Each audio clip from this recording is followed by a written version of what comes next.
আবি হুরায়রা রাদিয়াল্লাহু আনহু বর্ণিত কলা তিনি বলেন আল্লাহ রাসূল বলেছেন আফজালুস সিয়ামে বাদা রমাদান, রমজান মাসের পরে উৎকৃষ্টতম রোজা শাহরুল্লাহ আল মুহররম, মুহররম মাসের রোজা। কোন মাসের রোজা?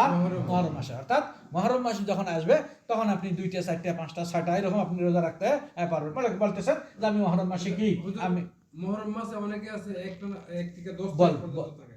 হ্যাঁ 1 থেকে 10 তারিখ পর্যন্ত থাকে। জায়েজ আছে, কোনো সমস্যা নেই। হ্যাঁ কি নাই, রাখতে পারবে। আরেকটা প্রশ্ন, আমি এই মাসে যে আপনি 6 রোজা, 6টা রোজা শাওয়াল মাসে। এখন আমি একটা চাকরি করি, হ্যাঁ শুক্রবার আমার বন্ধ, বৃহস্পতিবারের সাথে বৃহস্পতিবার এবং শুক্রবার, ওই 3 জুমায় আমি যদি 6টা রোজা রাখি, আমার রোজা রাখা হ্যাঁ কোনো সমস্যা নেই, হবে হবে হ্যাঁ হবে, হ্যাঁ রাখতে পারবে এটার জন্য। হ্যাঁ হবে হবে হবে। আচ্ছা সময় তো ভাইরা, তাহলে রমজানের পরে উৎকৃষ্টতম রোজা কোন মাসের রোজা?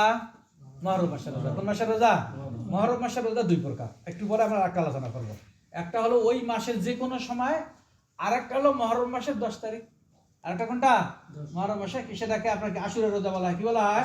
আশুরা রোজা। সেখানে 3টা স্তর রয়েছে, হয়তো 9, 10, 11 অথবা 9, 10 অথবা 10, 11, না হলে কমপক্ষে কি আপনাকে 10 তারিখ। আচ্ছা সম্মানিত ভাইরা, তাহলে আমরা পাইলাম যে আপনার কি আপনার মুহররম মাসের রোজা এটি হলো উৎকৃষ্টতম রোজা। আল্লাহ রাসূল বলতেছেন ও আফদালুস সালাতে বাদাল ফরিদা, ফরজ নামাজের পরে উৎকৃষ্টতম আপনার নামাজ হলো সালাতুল লাইলে, আপনার তাহাজ্জুদের নামাজ। কোন নামাজ? আপনাকে রাইতের আপনাকে নামাজ।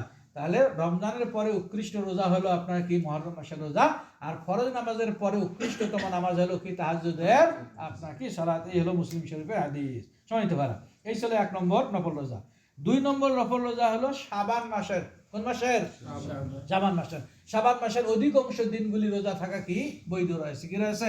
হযরত আয়েশা রাদিয়াল্লাহু আনহা বর্ণিত তিনি বলেন লাম ইয়াকুন রাসূলুল্লাহ সাল্লাল্লাহু আলাইহি ওয়াসাল্লাম ইয়াসুমু মিন শাহরিন আকসারা মিন শাবান। আল্লাহ রাসূল সাল্লাল্লাহু আলাইহি ওয়াসাল্লাম রমজান ছাড়া অন্য কোনো পূর্ণ 1 মাস রোজা রাখেন নাই। তবে যে মাসে সবচেয়ে অধিকাংশ দিনগুলোতে রোজা রেখেছেন পূর্ণ 1 মাস নয়, সেটা হলো শাবান মাস। কোন মাস? শাবান মাস। তাহলে সম্মানিত ভাইরা, আমরা শাবান মাসে অধিকাংশ দিন দেখা যায় 18টা রোজা, 15টা রোজা, 10টা রোজা, 5টা রোজা, এইভাবে আমরা রোজা কি করতে পারবো? আমরা কি রাখতে পারবো। এটি হলো নফল রোজার অন্তর্ভুক্ত। আল্লাহ রাসূল সাল্লাল্লাহু আলাইহি ওয়াসাল্লাম এমনটা রোজা আপনার কি রেখেছিলেন। তাহলে এটি হলো বুখারী মুসলিম শরীফের হাদিস, বরং অন্যান্য আরো হাদিস আপনার কি রয়েছে, সংক্ষেপে আমরা কি বলতেছি। তাহলে এই হলো 2 নম্বর। তাহলে 1 নম্বর গেল মুহররমের রোজা, 2 নম্বর হলো কিসের? আপনার কি শাবান মাসের রোজা। 3 নম্বর হলো আপনার সৌম শাহরি জিলহজ্জা, জিলহজ মাসের রোজা। জিলহজ মাসের 1ম তারিখ থেকে শুরু করিয়া এবার আপনার 9 তারিখ পর্যন্ত। কোন পর্যন্ত? 9 তারিখ। হ্যাঁ জিলহজ মাসের। কোন মাসের? জিলহজ মাসের 1ম তারিখ থেকে শুরু করিয়া এবার 9 তারিখ থেকে